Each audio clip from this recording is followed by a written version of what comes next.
from an early age, if your children can trust you and communicate, come home and say, hey, mom, I'm feeling X, Y, Z. You can sit down and listen and talk it out and steer them in a good direction. That open communication is crucial.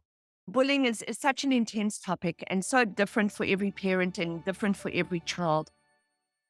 We're here with Michele Meyburgh from chat2michelle.com. And Michele is the founder of Youth Empowered. She's a qualified hypnotherapist. She has a journalism degree, but her focus is on being a bullying recovering coach. So we're going to find out about what to know, what to navigate, key advice for parents whose child is being bullied, and so much more. If you're a parent whose kid is being bullied, this is the most important conversation you'll ever see, maybe even this month or this year. So, Michele, glad to be speaking with you. Yeah, good to speak with you, Robert. Thanks for having me. And thanks for being here. So, bullying, what's your focus? What's your message? What's unique about you? What do you say that others maybe miss the mark on? Okay, so I guess I'll start off a little bit with my personal story and where it came from. So, as a parent, I experienced bullying firsthand with my daughter when she was 9 years old. And it was something that we were totally unprepared for. You know, you send your kid off to school as a happy little girl, and you think everything's going to go okay, and they're going to get through school maybe with one or two little hiccups, and a few kids being mean, which is just as we all say, kids being kids. Yeah, we were totally unprepared, I think, for what came our way. So from that whole bullying experience, and we'll talk about it a bit more, I kind of went, oh, as a parent, we don't have the skills or the tools or the techniques to kind of deal with anything along those lines. And specifically, if you're really busy and you're both working parents, you often miss the signs, which is what we did. And when we kind of woke up and went, oh, hang on a minute, this is a little bit more serious than some little kid just being mean or nasty, the damage had already been done. So I think what I wanted to develop was a program for parents with kids, particularly in primary school, because that's obviously where I had my experience, to basically help them navigate the bullying nightmare and to help their child rediscover their self-worth, because obviously that's the major thing that gets damages their confidence, their self-worth, etc. So from my personal experience and from my history, I've got a background in psychology, although I never practiced in it. Worked a lot with kids, in terms of yoga and breath work, and I navigated and facilitated a sensory development class. So from that kind of whole culmination and experience of things, that's where I thought, let me put a program together that can actually help parents. So an A to Z on bullying, the tools and techniques to kind of navigate your way through the minefield without having to go down the route of psychologists and expensive counseling. So it just gives you a toolbook at home to help your child, basically. Yeah, in a nutshell.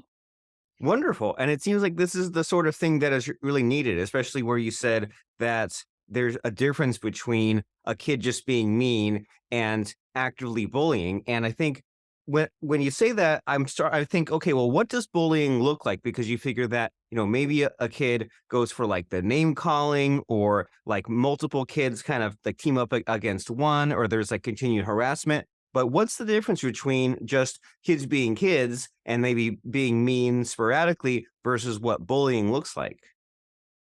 Yeah. So basically, I think bullying stems from anything that's a repetitive, continuous behavior. So the signs really are really important to catch it early on. I mean, I don't know what the stats are like in the States, but I think here in Australia, 1 in 5 kids are bullied. So if you take a class of 25 kids, you've got 5 kids that are really experiencing some form of bullying. So where it stems from, I think, is anything that's repetitive. So yes, there's name calling. If it's sporadic, yeah, child being mean. But if it's kind of continuous, and as a parent, that's where it's really important to start listening to your child as to what they say when they come home from school. Because we missed it, she'd go, oh, this particular girl said this today. And then the next day it was something else. And so it went on. So it's any form of repetitive behavior, from name calling to anything physical. So if your child is coming home with one day of bruise, maybe 2 or 3 days late, so their clothing's been ripped, or they haven't eaten their lunch, or something's missing out of their school bag, or they start mentioning a kid's name every day. This person said this, or they did that to me, or they blocked me going to the toilet, or they pushed me in the playground. So it's really it's just a repetitive kind of cycle. I mean, we all know, kids will say things and, as I said, kids being mean, but you've got to actually just listen to your child, I think, and find out what those early signs are. And it's just a continuous kind of little mention of something going on every day. And then I think the other thing to look out for, which happened with my daughter, um, was, she was a happy, confident little kid who loved going to school, loved being with her friends. And suddenly she was like dragging her feet in the morning. I mean, we all know kids don't want to get out of bed, right, and go to school. But this was like, a subtle nuance, like just a subtle change where she didn't want to get to school. She was dragging her feet. She was like, I don't want to go to school today. And then her appetite started changing. She didn't really want to eat. She wasn't hungry in the morning. When she came back from school, she was just unhappy and constantly mentioning a particular girl's name. And then we went to the kind of extreme effect, when we lifted the lid of Pandora's box and went, oh, hang on a minute, we need to talk to your teachers or talk to the school. Something's going on. Her behavior then totally flipped. Then we had a child who went from being happy and confident to really miserable and sad, crying a lot, not wanting to go to sleep. I mean, sometimes I was up with her till 2, 3 in the morning. And the big one is they're not wanting to go to school, change in appetites, and just a change in demeanor. I mean, as a parent, you know the changes if your child goes from being happy and confident to kind of suddenly dragging her feet and looking miserable. So yeah, I think really important is to listen to your child, to not just go, oh, it's just kids being kids or kids being mean, or that's what kids do, or girls at that age, tend to be a little bit snippy. It's listening. It's listening and watching and looking and talking to your child. That's really important, especially if you're a busy parent. We also often go about our day and we miss all those little signs. Yeah. Notice the little signs so that way it doesn't turn into this because it doesn't sound like a good place to be, right? Where your child dreads school and stays up super late at night. And so, how can we think about bullying? Because, like, we've heard these sorts of things, like they say, like the bully is insecure, or they kind of might pick on your kid because they're the weak one, or they might do the shoving because they want to be significant, or they just want attention. And so, like, what do you think about all these kind of stereotypes, the cliches? Like, how should we kind of reframe our thinking about bullying? Yeah, look, I mean, obviously, if we give a label or a title to anything, it stereotypes and puts a child into a box. So, bullying was just a name that was given for any kind of form of repetitive negative behavior that happens on a consistent basis and where it's encroaching in your child's personal space, doing anything to their demeanor. So, I mean, Robert, if you go back to the old premise in saying that no child is born mean, right? Any kind of negative bullying behavior is a learned response. So you've got to kind of not to condone what they're doing, but I mean I think it helps, and also to teach your child to understand why is the person doing what they're doing and where they're coming from. So I think if we can get them to understand that, you know, a child's not born mean and they're bullying for a reason. So yes, as you said, I don't think it's a stereotype, but they're probably looking for some form of attention, right? So either it's a learned behavior because they're seeing, dad bullying mom, or a cousin's bullying them, or someone's being mean, or they're watching and learning the behavior. Obviously, TV, internet, all of that kind of stuff impacts, all of that. Another thing is they might not be getting love and attention at home, so they're trying to get that at school. Um, a bully as well might just want to feel significant because they're not getting that experience anywhere else in their life. So they're trying to just dominate, and get some attention at school. Another one might be they might be lonely, or they're wanting friendships and they haven't been taught by their parents those social skills on how to gain friends. So the only way they know is to kind of push people out the way so that they can try and find that one particular friend. I mean, that's what happened to my daughter. She had a little best friend who was a really popular kid at school, the typical beautiful blonde hair, blue eyes, friendly, everybody loved her.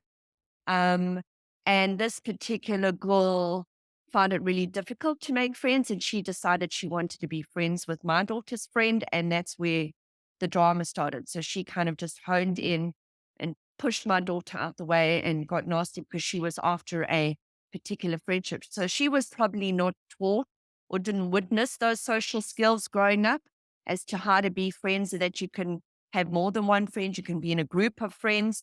So there's so many varying factors to look out for. But I think the most important thing is to understand where a bully is coming from. Um, and as I said, not to condone the behavior, but to give your child a little bit of an understanding. I think if we can see a story or a picture from both sides, it just helps navigate that process, right? Yeah, I agree that if there's like two approaches, right? There's kind of the approach of just looking at what's on the surface and just saying, well, this kid's mean, and there's like these attacks happening every day. But you're saying there's a whole story, and the bully doesn't understand how to form these relationships and has maybe the wrong way of thinking, or has learned this other sort of behavior. And when you have that kind of complete story, there's more of the empathy and compassion for just what's happening. And so you mentioned a little bit about there's kind of the minefield to navigate, right? There's lots of ways to go wrong with this, and many things we need to be careful about. And you mentioned how there are like these sort of tools that you tell up the parents and the kids about. So if the bullying's happening, if we're watching our kids and we're kind of seeing the signs, then what are the next steps? You mentioned a little bit about kind of explaining to your kid and talking to the school administrator. But if the bullying is happening, then what's the course of action to take? Yeah, look, I mean, yeah, obviously, there's so many paths of different avenues. But I think the most important thing as a parent is to get your emotions under control first, right? Because if you're going in as a protective, daddy bear or mommy lioness, and you're kind of throwing your toys around and that person's being mean, it kind of puts your child on an uneven footing, right? Because if you're angry and upset, it might have the reverse effect on them. So it might kind of go, oh, they'll go, oh, this is too much to handle. Look at what this is doing to mom and dad. And it might make them shut down even more. So, I went in guns blazing. I did a lot of things right and a lot of things wrong. I mean, I even at the school, which most parents would want to do, approached this particular little girl the one day when I went in to tell the teacher that Samantha wasn't coming to school because of what was going on. I walked into the classroom, the teacher wasn't there. This particular girl was, laughing with all the friends. And I went up to them and I said to them, please let the teacher know that, my daughter's not going to school today. And they were like, oh, shame, why is she sick? And I said, no. And I pointed at this bully and I said, it's because of you, that my daughter's not coming to school because you being mean and nasty to her, and you go and tell your mom and dad and let them know that I'm speaking to the school. So wrong approach to take, right? Because I went in like a lioness, caused a lot of drama. The school was upset with me. She was upset. A lot of the other kids were like calling me the bully. So I think as a parent, the first thing is to get those emotions under control. So there are various ways to do that. One is to go and talk it out with a friend, talk to your partner. I mean, there's even the simple technique of journaling. And it's shown in psychology when you are in that stressed fight and flight and freeze brain or really, really angry, a natural way to take your brain out of that mode and calm your emotions is to actually start writing. So if you as a parent kind of want to get all the emotions out, you can journal. As we know, there's also various, breath techniques, or if you find that going for a walk on the beach or in the forest just helps you calm down. So I think as a parent, as I said, it's important to calm your emotions first before you kind of manage what's going on with your child. Then the next step I would say is to then talk to your child and try and get them to name an emotion as to what they're feeling. So we want to get them to go, whether they're angry or frustrated or sad. As a parent, we need to be really careful not to put words in their mouth. So if they're not communicating, you could get them to write it out as well. You could get them to draw pictures, but depending on the age of the child. So we want to try and get them to name an emotion as to what they're feeling. So let's say it's anger, and we get them to write down all those negative emotions. So you want them to get to brain dump all that they're feeling. I think, Robert, because as you know, as an adult, when you have one negative thought, what follows next? another More negative negative thought. thoughts. Yes. Yes. And then we spiral, spiral, spiral. Same with children. So particularly around bullying, their little heads will kind of go round and round with all these negative thoughts, and then it's the whole big Ben Hur production. So if we can get them to what I call thought catch a negative thoughts. So maybe they go, I'm really angry. Then you want to go, all right. So we're going to catch thought, write it down. Then as a pair, we can steer them to go, right, now what's the opposite to anger? And get them to think about it and try and come up with the word themselves. So maybe they go, oh, it's happiness.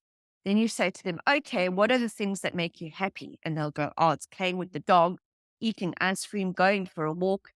And then you go, all right, well, let's go and do one of those things. Let's go and walk the dog. So what we're trying to do as a parent is you want to get them out of that negative space of thinking and get them to brain dump all those negative words. And then let's focus their attention on the positive side of things. Let's get them to think about things that make them happy.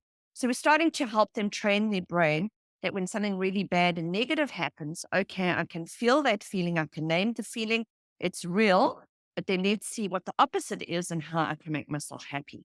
So those are kind of really the basic first steps. And then obviously, as you mentioned, we then start talking to our child. We start giving them tools and techniques. I mean, there's so many, Robert, from, positive affirmations to journaling, to breath work, to even basic yoga poses for kids. There's a technique called bilateral stimulation, which is another natural way of taking your brain out of that fight and freeze mode. So all you do is it's a cross thing. So remember, as kids, you would tap opposite hand to opposite knee, or you tap opposite shoulder and you just tap like that. So what you're doing when you're crossing your arms or doing a cross reference and you're tapping, your brain then naturally has to take itself out of that freeze mode and kind of has to start thinking what's going on because you're doing an opposite action. You basically crisscrossing the brain thoughts, for want of a simpler term. And it then naturally will take your child out of that kind of stress brain. So there's so many options like that one can kind of help with. And obviously, talking to the school, getting them involved and so forth is simple. Wonderful. And if only these sorts of tools and techniques existed when you and I were kids, right? Because like we think back to when it was so easy to get stuck in these repeat thoughts, just these bad patterns where, you mentioned the fight, flight, freeze, where that it was useful in caveman times and hunter gatherer times. But now that we live in a society, in a civilization, does that really service the way that it used to millions of years ago? Probably not. And so you're making me realize that when we get bullied or we get in anger or fear or frustration, we kind of gravitate towards this like kind of same mode, the same behavior, maybe the same even like repeat thoughts and phrases. And you're making me think that like when I was a kid going through this and I would ask my parents for advice, they'd say, oh, just don't think about it. Just put it out of your head. And you're saying that a much, and the problem is when you put it out of your head, you think, well, now I'm trying not to think about this thing that's in the center of my head, right? Like, don't try to think Yeah. about a pink elephant. Don't try to think about a purple elephant. And And you're you'll be saying, thinking of 20 pink elephants, right? yeah, and then it gets worse, and you're trying to keep this thing at bay, and it just seems like a real struggle. And you're saying that a far better solution is to examine those thoughts and to journal, because when it's stuck in your head, you're in this repeat loop mode. But when you journal, then it would be silly if you were just writing the same sentence over and over. So when you journal, you kind of unpack and explore those things. And then you can identify the emotions and like the sub emotions, and then look at the opposite. So then that way you kind of have a natural progression to break yourself out of the cycle. When you end up in anger, you say, okay, well, then I will transition myself over to joy and figure out better thoughts, better affirmations, better activities, the yoga exercises and the crisscross and just these things just to break out of the vicious cycle, which doesn't really help anyone. And would it be safe to say that these sorts of skills will then help them later in life? Because we don't really escape bullies in one form or another, right? But we grow up and we're kids. We think that, well, oh, I can't wait to grow up because I'll be free of bullies. But we grow up and the bullies are still out there, aren't they? Oh, no, for sure. I mean, I just recently last year when I was working for a big company. The manager in that particular division was a bully, and he'd, caused lots of drama for lots of the girls and stuff beforehand. And he came across myself and a colleague, and we, obviously quite feisty ladies. Yeah, so we had to stand up to him and take him to HR and so forth. So we're going to have it throughout our life. Bullies, it doesn't stop. I think what's important is to give our kids the tools to be able to kind of stand up for themselves and to feel that confidence, to have an understanding that, okay, this person's doing X, Y, and Z for a particular reason. As I said, not to condone it, but to understand it. And then to go, right, I'm not standing up for that. And yes, part of the program or whatever, we teach kids to say, no, stop. And often with a bully, that just antagonizes them kind of even more. The best response, as you know, is to just try and ignore them or blank face and walk away if you can. I mean, if it gets physical and whatever, then obviously you need to protect yourself. But I mean, they're very, yeah. So I think if only you and I, as you said, that kids had learned to kind of capture those negative thoughts, write them down or whatever, and turn them around and look at the opposite feeling and the opposite thought and focus our life on those positive things, just how much better our day, our life would be going forward, right? I agree And it's completely. just such a simple tool and technique to use, yet we're not taught it. I mean, we should be taught that at school, I think, and from parents and so.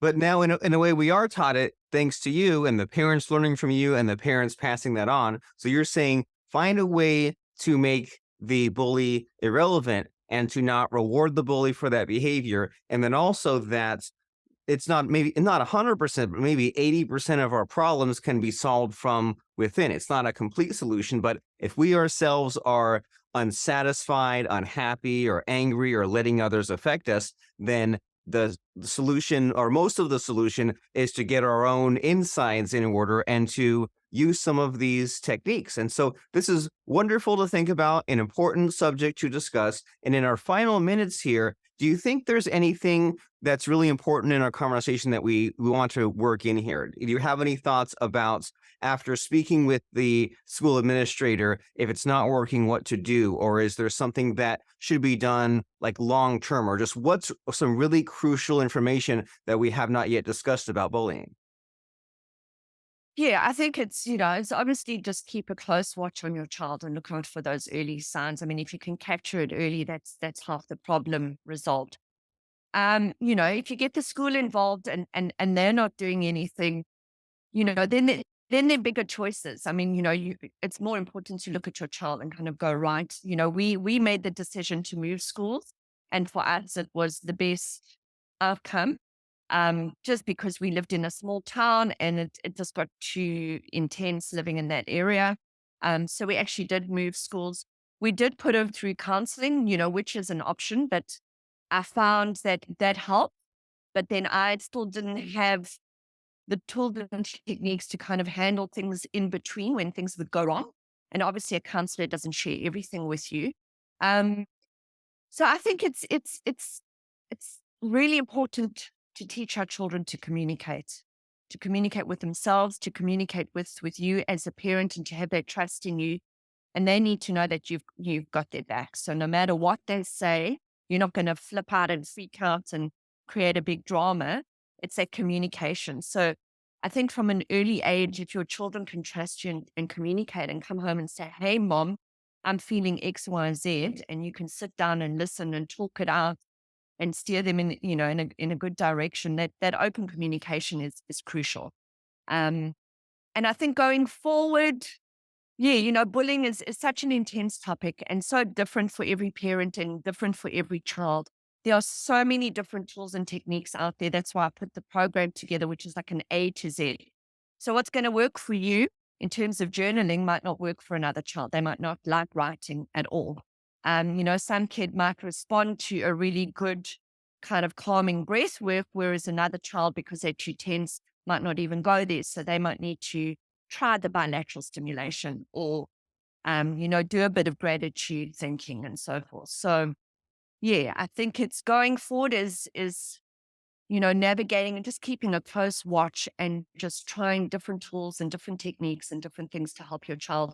I mean, the most important is to catch it early if you can. And if not, it's just to help them rebuild their self worth going forward, because that can have long term damages, right? Yes. So you're saying communication and trust, and then to find the right tool that's right for them. And that's very logical. It makes perfect sense. Where, like, for example, if you were looking to lose weight, you might try out different methods until you found something that worked for you, right? You might try swimming or running or gym or sport. And then it's if the first one doesn't work, don't just give up, but try something else. And so similarly with this whole emotional intelligence and rebuilding the confidence, dealing with the bullying, I can see how it's a same thing. How you say, well, does breath work better, or the counseling, or the journaling, and just try the different tools in the toolbox until you find something that works. And then another lesson I'm getting from some of these stories that you've been saying is that it's very easy to not think and to make things worse, right? Like, especially this example you're saying of like freaking out and letting the anger win and being the parent and going to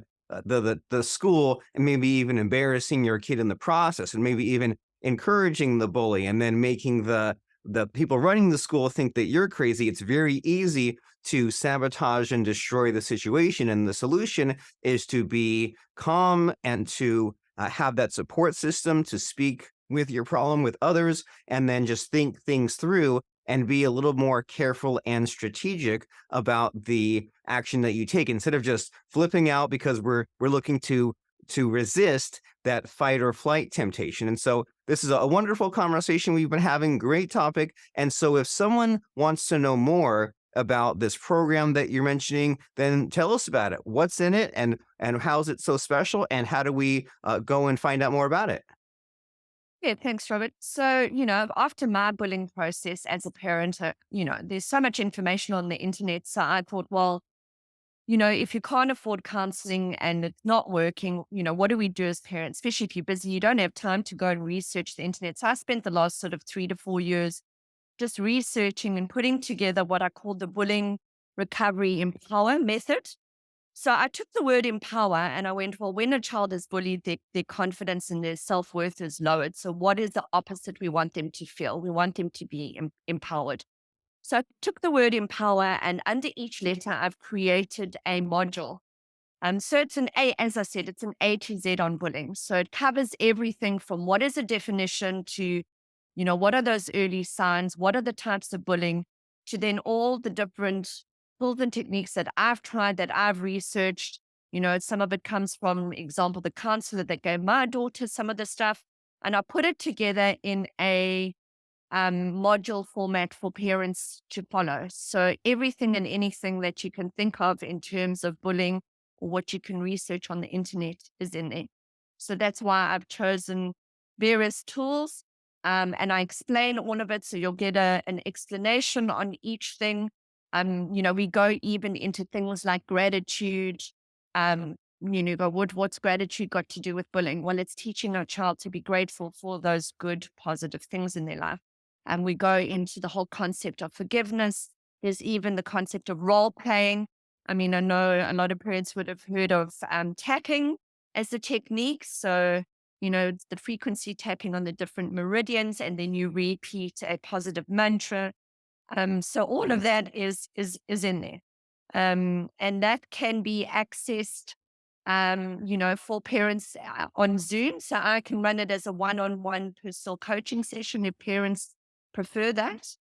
So we would go through, say, a module a week, and then it would give them a week to try out some of those little techniques, and to kind of then come back and go, well, that worked, that didn't work. Then we move on to module two, and so forth. So we work through it as a systematic approach. If parents want to work through it on their own and just, go through the modules on their own accord, that's also doable. So very flexible, kind of in that. And then the last module, we go through the whole concept of rebuilding their self worth and self esteem. And what is self worth? And what is self esteem? And how do we do that? And, where do we take it? And how do we teach our children to be strong and prevent future bullying? So it covers everything, Robert. So I've spent a lot of time from a parent's point of view, going, as a stressed out, busy working parent, what is the information I need? Give it to me short, concise. Give me the things that I can try out. And that's what I put together. Yeah. So pretty excited about it. And looking forward to helping lots of parents and kids out there. And I'm excited for you. And I can see how this can be helpful if someone is looking to solve this problem.